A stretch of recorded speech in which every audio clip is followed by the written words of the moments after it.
চলতি বছরের এপ্রিল মাসে $275 কোটি রেমিটেন্স এসেছে। আগের বছরের একই মাসের তুলনায় যা প্রায় $71 কোটি বা 34.64% বেশি। সব মিলিয়ে চলতি অর্থ বছরের 10 মাসে রেমিটেন্স বেড়েছে 28.30%। বাংলাদেশ ব্যাংক সূত্রে এ তথ্য জানা গেছে। গত এপ্রিল মাসের এ রেমিটেন্স একক মাস হিসেবে এ যাবৎকালের দ্বিতীয় সর্বোচ্চ।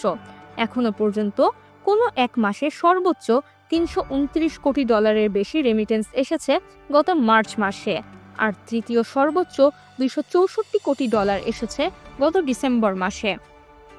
বাংলাদেশ ব্যাংকের তথ্য অনুযায়ী চলতি অর্থ বছরের এপ্রিল পর্যন্ত 10 মাসে প্রবাসীরা মোট $2,454 কোটি দেশে পাঠিয়েছেন।